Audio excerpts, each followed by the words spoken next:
Hi, this is John with WTI.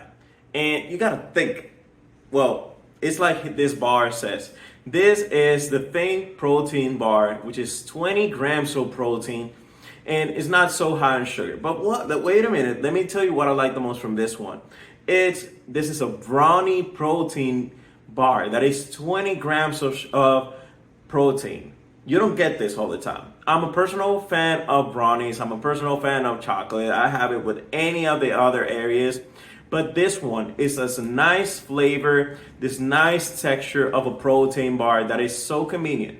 So I'm about to go into a basketball game right now. And before and after the game, I have to take something sweet to keep my insulin level to a right point.